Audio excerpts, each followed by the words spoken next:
Hola, yo soy Valeria. En este video estaré hablando sobre It's Such a Beautiful Day de Don Hertzfeldt, una de mis películas favoritas de toda la historia del mundo. Es una animación.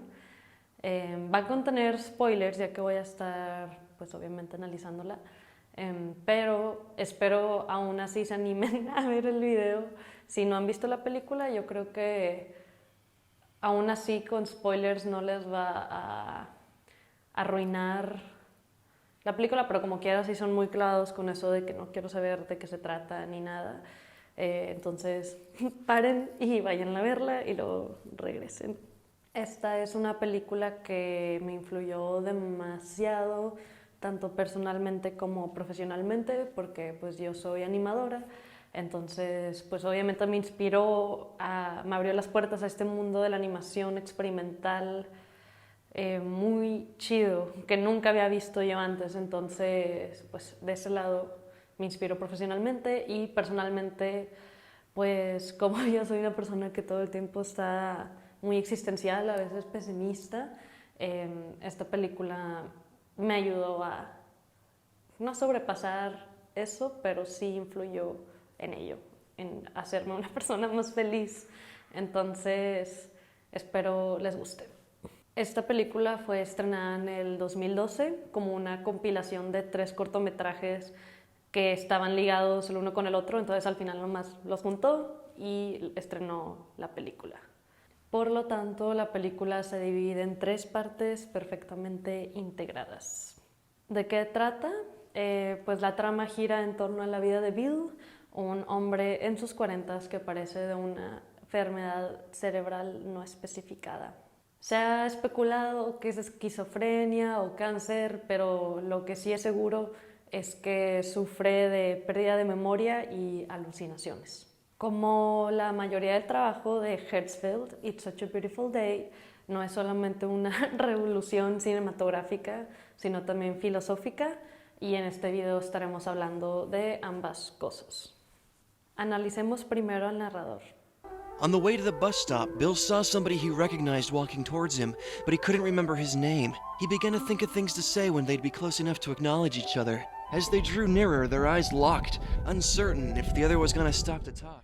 El narrador relata los sucesos de una manera similar a la del flujo de conciencia, en tercera persona, o sea, es no lineal, aunque sí hay un orden cronológico, se tiende a hablar sobre memorias, pensamientos, así, más o menos como funciona la mente, muy caótico, pero está muy chido. En ocasiones me recuerda a Faulkner, William Faulkner, es un escritor que utilizaba el flujo de conciencia en sus libros, especialmente cuando narra esta parte del pasado oscuro y absurdo de la familia de Bill, como que entra en esta onda más o menos como gótico sureño, no sé, me recordó a Faulkner y a otros escritores de flujo de conciencia como Virginia Woolf, y a mí me encanta, nomás que ahora lo ves en pantalla, no solo lo lees. El narrador tiene una personalidad tan auténtica que yo lo considero como si fuera hasta un personaje por sí solo. Su monotonía ante narrar situaciones trágicas y absurdas denota esta como comedia negra por la que Hertzfeldt es muy reconocido. Sin embargo, la narración directa y monótona no carece de poesía. En situaciones dice cosas muy hermosas en ese tono, pero que te hacen sentir demasiado. O sea, no es aburrido, no se siente así como... Ahora vamos a analizar el estilo visual. Creo que es inevitable hablar sobre la simplicidad del estilo dibujístico de Hertzfeldt, que son monitos de palo, literal. Aunque no me gusta usar la palabra simple porque eso denota que es algo fácil o con poca profundidad, cuando el trabajo de Hertzfeldt para mí es todo lo contrario. Lo que me gusta del estilo minimal de palo de Hertzfeldt es que denota esta universalidad. O sea, como son tan simples y no están muy diseñados, el espectador se imagina lo que él quiere. Haz de cuenta que vea un mono de palo, que no sabes qué color es su piel, de qué color es su pelo, qué ropa trae, entonces tú lo imaginas. y eso a mí se me hace como que muy universal porque no lo está limitando a cierto carácter. Además, también crea esta sensación de nostalgia en el espectador, bueno, al menos a mí me hace sentir de esa manera, porque las figuras de Herzfeld no son muy diferentes a las que pudimos dibujar nosotros cuando éramos niños. Por ejemplo, veamos esta toma. Aquí se puede notar cómo estos dibujos son como un niño los haría normalmente. O sea, yo siento que yo así dibujaba las florecitas y las nubes y la ventana con unos, sí, un cuadro dividido en 4, así de sencillo. La estrellita, el globo, todo eso yo siento que yo lo puedo haber dibujado así. Yo creo que este tipo de figuras brotan instantáneamente un recuerdo abstracto de nuestro pasado y consigo también crean esta reflexión sobre el paso del tiempo y la memoria, que son temas muy importantes en el libro. Digo, en la película. Y no porque sean dibujos sencillos significa que es una animación sencilla. Yo como animadora sé que es muy difícil brindar movimiento fluido a figuras tan simples, entonces él es un máster en el movimiento y se nota, entonces está muy padre. Otro elemento del estilo visual en It's Such a Beautiful Day es el uso de split screens. ¿Qué son split screens? Es cuando la pantalla se divide en diferentes imágenes que muestran diferentes tomas. El uso de split screens en formas orgánicas sobre un fondo negro de cierto modo me recuerdan a la estética del cine mudo, en particular a las tomas de la directora Louise Weber en Suspense de 1913 y también Napoleón de 1927.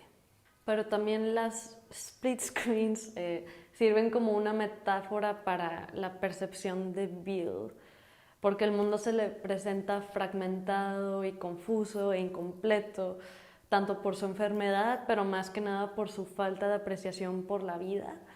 Entonces, las split screens como que te muestran toda esta visión fragmentada, esta dividida, no es una unión, y te hace sentir lo que él siente, que es un caos. Esto se hace evidente cuando el doctor le dice a Bill que ya no tiene mucho tiempo que vivir y de pronto los fragmentos desaparecen e imágenes más reales, con más color, se apoderan de toda la pantalla. Y este apoderamiento de llenar la pantalla muestra cómo Bill aprecia la vida más ya cuando ya sabe que va a morir. O sea, ya no es fragmentado, ya no es este mundo confuso, ya es como que, ok, este mundo es loco. Este mundo tiene detalles muy hermosos que nunca había visto y ahora se ve todo muy completo y vívido.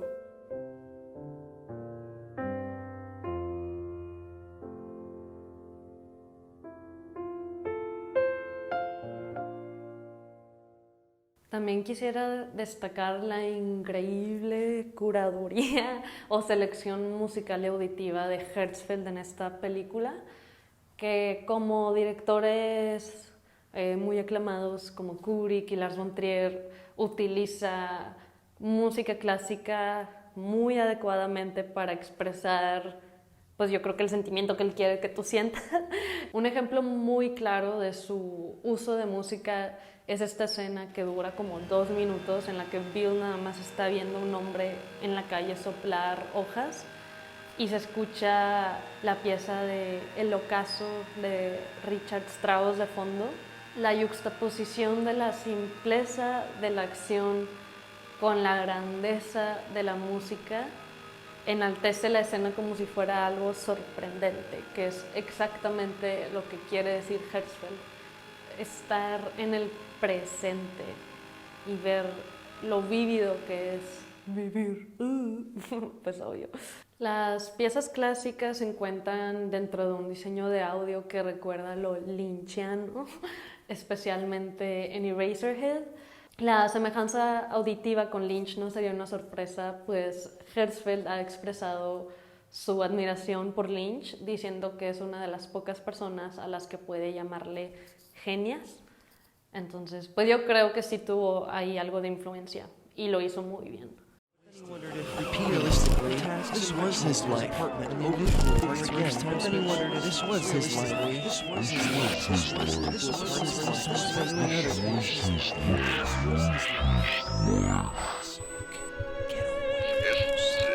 El audio en It's Such a Beautiful Day, con sus sonidos atmosféricos, voces distorsionadas, glitches atroces y música bellísima, agrega capas emocionales que nos hacen entender más la cabeza de Bill, que percibe un mundo desfigurado y hermoso al mismo tiempo.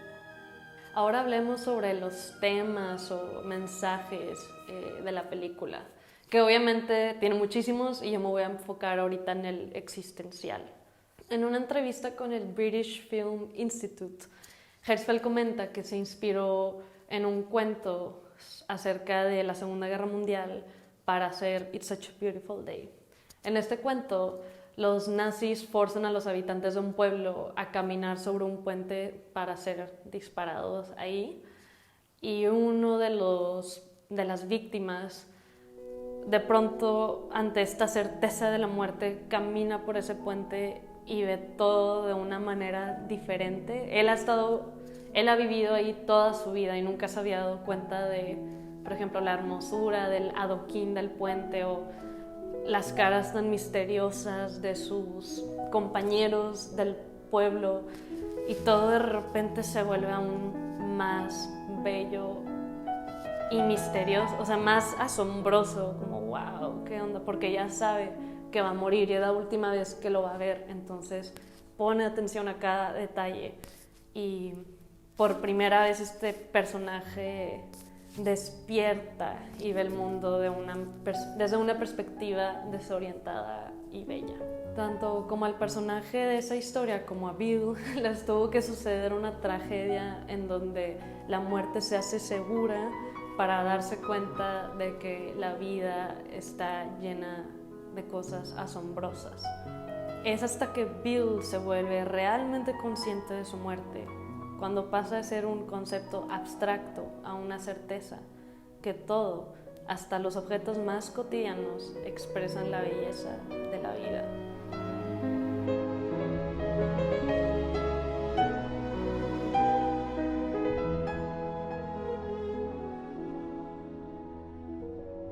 Es interesante cómo al final el narrador se niega a la muerte de Bill y en lugar de ello lo hace vivir de por vida hasta que todo el mundo se acaba, toda la humanidad se acaba y solo queda él solo en el abismo, sin memoria alguna de lo que ha ocurrido porque ya la perdió.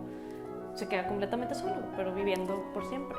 Y es aquí donde el existencialismo se hace aún más evidente, porque no responde preguntas, sino que abre más, demuestra estas preguntas como intrínsecamente humanas sobre ¿qué pasaría si nunca muriera? ¿Sería más feliz o sería más agonizante? ¿Me hartaría? ¿O qué? Y abre esta otra pregunta de ¿acaso la muerte es necesaria para que la vida tenga sentido? Y me gusta porque no responde esa pregunta tampoco.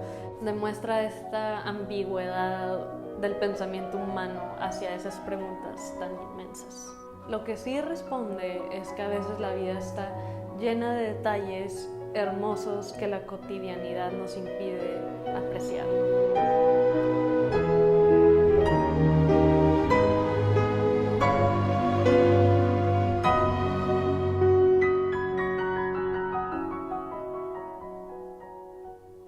Oigan, ya voy a llorar. Te lo juro que no puedo hablar de esta película sin llorar.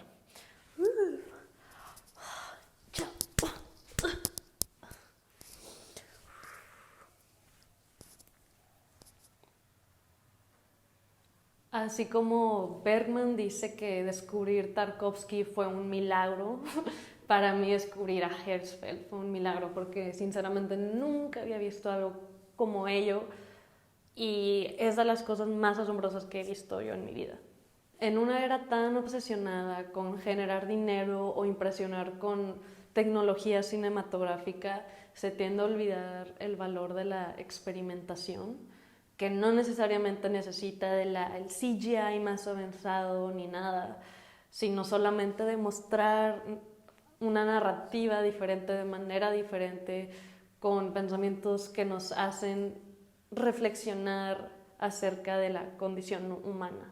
It's Such a Beautiful Day muestra de manera poética la relación entre lo mundano y lo cósmico, resaltando la belleza tanto de lo cotidiano como de lo desconocido. ¿Dónde pueden ver esta película? Pues la pueden rentar en Vimeo o comprar el CD desde beaterfilms.com, que bueno, les dejo el link abajo, es de la productora de Hertzfeld, o también el CD por Amazon. Entonces, se los dejo aquí abajo para que lo chequen. Espero se animen a ver esta película, o si ya la vieron, espero les haya ayudado a preguntarnos más acerca de ella y abrir conversación. Entonces, muchas gracias. Adiós. Ay, adiós.